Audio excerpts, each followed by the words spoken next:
Hello everyone, आज के इस लेक्चर में हम लोग डिस्कस करने जा रहे हैं एफटीपी के बारे में, यानी फाइल ट्रांसफर प्रोटोकॉल। इसकी क्यों ज़रूरत पड़ती है और कैसे एफटीपी का जो प्रोटोकॉल है किस तरह से वर्क करता है, इसको हम लोग डिस्कस करेंगे। इससे पहले कि मैं लेक्चर्स को आगे आपको डिस्कस करूँ आपके साथ, अगर अभी तक आपने इस चैनल को सब्सक्राइब नहीं किया है, subscribe the channel and don't forget to like this lecture. तो अब हम लोग डिस्कस कर रहे हैं फाइल ट्रांसफर प्रोटोकॉल के बारे में। तो फाइल ट्रांसफर प्रोटोकॉल जैसे नाम से ही पता चल रहा है कि ये प्रोटोकॉल ऐसा प्रोटोकॉल है जो कि दो यूजर्स के बीच में, अब यूजर हैं, डिवाइस है, उनको हम लोग डिस्कस करेंगे कि दो डिवाइस या दो यूजर्स के बीच में जो है फाइल को ट्रांसफर करता है। अब इसके लिए आपको एफटीपी क्लाइंट की जरूरत पड़ती है। अभी एफटीपी क्लाइंट क्या होता है, just wait for some another moment, जिसको मैं डिस्कस करूंगा। तो transmits the file from one host to another, ये जो है एफटीपी का फंक्शन है जो कि फाइल को शेयर करने के लिए, यानी अगर आपको दो सिस्टम के बीच में आपस में फाइल को शेयर करना है तो हम लोग स्पेशली जिस प्रोटोकॉल को यूज करते हैं उसको हम लोग जो है एफटीपी कहते हैं।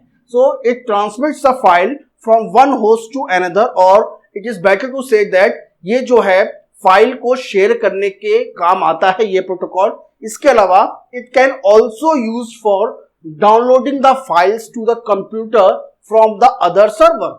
अगर आपके पास एक सर्वर में आपकी फाइल्स जो हैं वो लोकेट हैं, यानी पड़ी हुई हैं, और उन सर्वर से आपको फाइल को किसी भी पर्टिकुलर कंप्यूटर पर उन्हें अपलोड करना है या फिर वहां से डाउनलोड करना है, तो उसके लिए आपको क्या करना पड़ेगा, एफटीपी का यूज हम लोग कर सकते हैं। तो ये जो है एफटीपी का यूज है। तो एफटीपी का यूज जो है दो होस्ट के बीच में फाइल को ट्रांसफर करने के लिए होता है, पहला।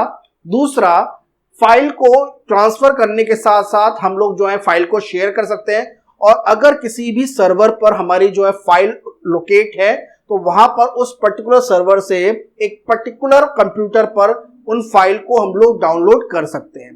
अब फाइल को ट्रांसफर करने के लिए और फाइल को डाउनलोड करने के लिए हमें जरूरत पड़ती है एफटीपी क्लाइंट की। अब ये एफटीपी क्लाइंट क्या होता है? एफटीपी क्लाइंट एक तरह का ऐसा प्रोग्राम होता है जो कि एंड यूजर, जो कि यूजर जो यूज करता है फाइल को ट्रांसफर करने के लिए। So it is a program implements a file transferring between the two host. तो दो होस्ट के बीच में अगर हमें फाइल को ट्रांसफर करना है उन दोनों होस्ट के बीच में, तो हमें एफटीपी क्लाइंट की जरूरत पड़ती है। और एफटीपी क्लाइंट जो है एक तरह का कंप्यूटर प्रोग्राम है जो कि दो होस्ट के बीच में फाइल को ट्रांसफर करता है।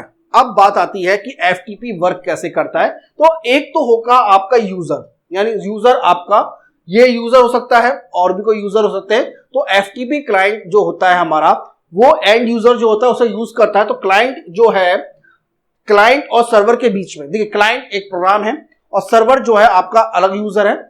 मतलब अगर आपका जो सर्वर है वहां से आपको फाइल को लेके आना है तो उसके लिए हमें एफटीपी क्लाइंट की जरूरत पड़ेगी, और जहां पे लेके आना है, अब ये जो यूजर है वो कंप्यूटर हो सकता है आपका या दूसरा होस्ट हो सकता है। तो जहां से आपको स्टार्ट करना है प्रोग्राम को, जैसे मैं बोलता हूं कि मुझे फर्स्ट से सेकंड दो होस्ट हैं, अब ये जो हैं आपस में फाइल ट्रांसफर करना चाहते हैं, तो हमें एक एफटीपी क्लाइंट की जरूरत पड़ेगी जो कि इन दोनों के बीच में इन फाइल को ट्रांसफर करेगा। तो सबसे पहले आपका क्या होगा, एक कनेक्शन एस्टैब्लिश होगा, और इस कनेक्शन को हम लोग कहते हैं, यानी 1 और 2 के बीच में एक सिक्योर कनेक्शन जो है वो एस्टैब्लिश होगा, और वो कनेक्शन तब तक बना रहेगा जब तक सेकंड से 1 के बीच में फाइल ट्रांसफर हो रही है या फिर 1 जो है सेकंड से रिक्वेस्ट कर रहा है। तो यहां पर आपका पहले कनेक्शन एस्टैब्लिश होगा जिसको हम लोग कहते हैं कंट्रोल कनेक्शन। यहां पर लिखा है मैंने कंट्रोल कनेक्शन। तो सबसे पहले कंट्रोल कनेक्शन एस्टैब्लिश होता है, और जब कंट्रोल कनेक्शन एस्टैब्लिश हो जाता है फर्स्ट और सेकंड के बीच में, उसके बाद सेकंड से फर्स्ट के बीच में एक और कनेक्शन एस्टैब्लिश होता है जिसको हम लोग कहते हैं डेटा कनेक्शन। तो जो एक्चुअल डेटा ये एक्चुअल फाइल ट्रांसफर होती है उसको हम लोग कहते हैं डेटा कनेक्शन। तो अगर दो यूजर्स के बीच में फाइल को ट्रांसफर किया जा रहा है तो सबसे पहले जो कनेक्शन एस्टैब्लिश होता है उसको हम लोग कहते हैं कंट्रोल कनेक्शन, और जब हमारी जो एक्चुअल डेटा ट्रांसफर होता है उसको हम लोग कहते हैं डेटा कनेक्शन। तो यहां पर आपकी दो प्रोटोकॉल है, यानी दो एफटीपी के कनेक्शंस हैं, पहला कंट्रोल कनेक्शन, दूसरा है आपका डेटा कनेक्शन। तो एक्चुअल डेटा जो होता है, और तो कंट्रोल कनेक्शन तब तक बना रहता है जब तक आपका डेटा ट्रांसफर हो रहा है सेकंड से फर्स्ट के बीच में। तो ये जो है इसका मैंने ब्रीफ में आपको फंक्शनिंग बताया है, वैसे इसका डिटेल में जाके हम लोग काफी देख सकते थे, बट अभी फिलहाल के लिए अभी मैं आपको इतना ही बता रहा हूं फर्स्ट फेज के अंदर। तो जब हम लोगों को फर्स्ट से सेकंड में बीच में आपस में डेटा को ट्रांसफर करना है तो हमारे लिए जो जरूरत पड़ती है दो कनेक्शन की, एक होता है कंट्रोल कनेक्शन, दूसरा होता है